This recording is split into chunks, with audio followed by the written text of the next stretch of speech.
مدرس في مدرسة الصناعة، وحاليا دلوقتي على المعاش، ومازال بيمارس المهنة. بيلف مواتير مخابز، موتور سير مخبز، موتور غسالة عادية، غسالة نص اوتوماتيك، موتور غسالة اوتوماتيك.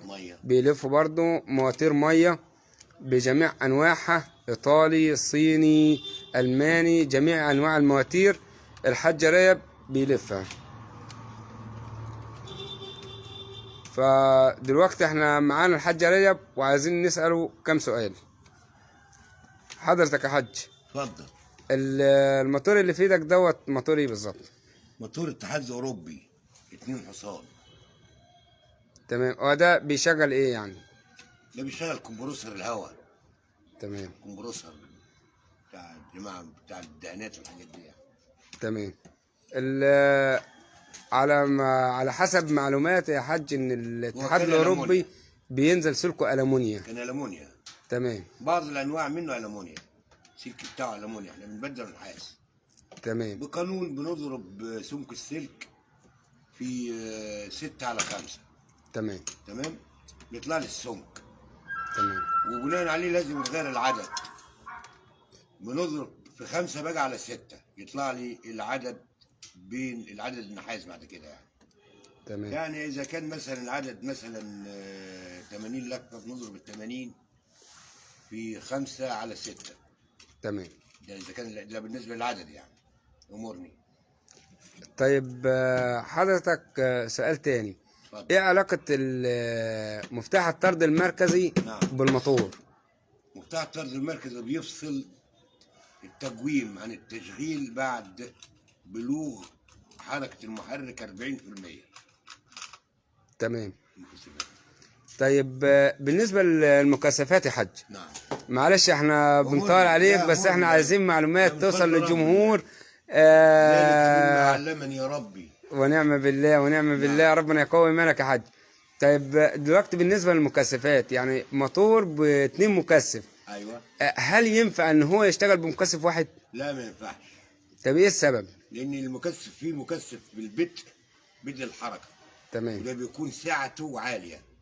تمام. وده بيتوصل مع مفتاح الطرد المركزي، بيفصل بعد الموتور ما بيبلغ 40% من السرعه.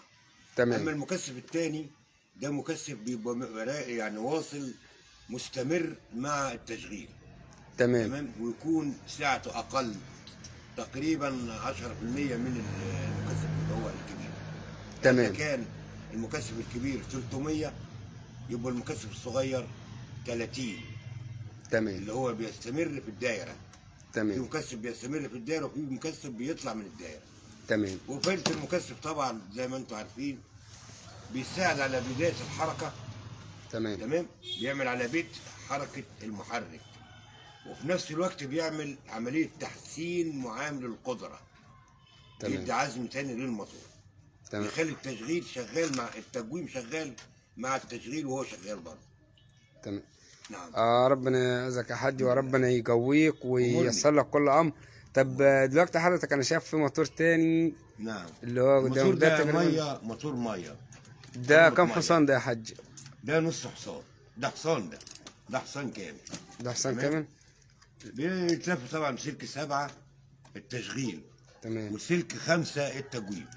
تمام. تمام. مكثف 20 مايكرو فراد. تمام. طب يا حاج عدد ملفات السلك في التقويم هل بتبقى قد عدد ملفات السلك في التشغيل؟ لا طبعا. طب بتبقى اقل في العدد، اقل في السمك وازيد في العدد التقويم. طب ليه ما يبقوش قد بعض؟ لان ده بيطلع بيساعد بس بيتوصل مع المكثف. فبيكون اقل ملفات التقويم اقل حاجه. وبتاخد تلت مجاري الموتور المحرك. تمام. يعني تمام. ملفات التقويم بتاخد تلت في المجاري. تمام. تلت المجاري المحرك. تمام. ربنا يزيدك. انا على فكره انا أمرني. استفدت منك كتير والله. امرني. استفدت منك كتير على فكره. انا استفدت من الحاج ريب ومن خبراته لا كتير لا. كتير كتير. والحاج راب يعني عنده علم وفير، يا ريت يعني ان هو يتواصل معانا في الظهور. ذلك الفضل من الله. ربنا يعزك يا حاج، وربنا يقوي ايمانك ان شاء الله. طب يا حاج سؤال اخير قبل ما نختم الحلقه بتاعتنا. الموتور اللي هو شق مشطور، موتور وجه المشطور. الوجه المشطور، ايوه المشطور. الوجه المشطور. والله لو رجعنا في كلمه المشطور اللي هو لو رجعنا لاصل الكلمه، تمام. المشطور جاء من شطر، والشطر بمعنى النص.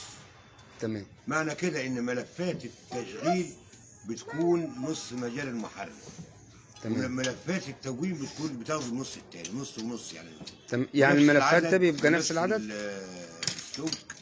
تمام. تمام. ونفس السمك نصفين، يعني نصف للمشطور يعني مقسوم نصين، نص للتشغيل ونص للتجويم، في عدد المجاري وفي الخطوه وفي سمك السلك.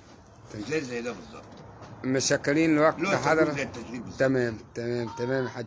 مشكرين لوقت حضرتك، ومشكرين للمعلومات الجميله ديت اللي انت ما اخفتهاش عن الجمهور وعن اي حد حابب يتعلم المهنه. طب تنصح الناس بايد الوقت؟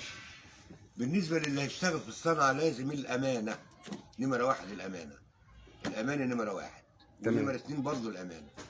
كمان يخلي باله من عزل المحرك، ولازم يأكد قبل ده كله من المعلومات اللي بياخدها من المحرك. المعلومات اللي بياخدها من المحرك بالنسبة للخطوة والتوصيل، تمام، وعدد الملفات. ياخدها بالظبط وما يغيرش أي شيء. ألف شكر يا حاج رياب، ألف شكر يا أستاذ رياب، ومتشكرين قوي إن إحنا أخدنا من وقت حضرتك. لا ونتمنى ليك الظهور دايما، ونتمنى ليك خيركم من تعلم العلم وعلمه. ربنا يعزك يا رب، ربنا يقوي إيمانك، ربنا يقوي إيمانك. ومتشكرين يا حاج، والسلام عليكم ورحمة الله وبركاته. كنا مع الحاج رياب الجبالي، وده المكان اللي هو شغال فيه. يعني زي ما انتم شايفين غسالات نص اوتوماتيك، وغسالات عادية، وتكييف صحراوي، وده المكان اللي هو شغال فيه. ونتمنى ان انتم تشاركونا في رأيكم في الحاج رياب. السلام عليكم ورحمة الله وبركاته.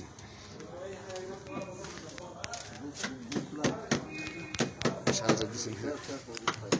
اوكي.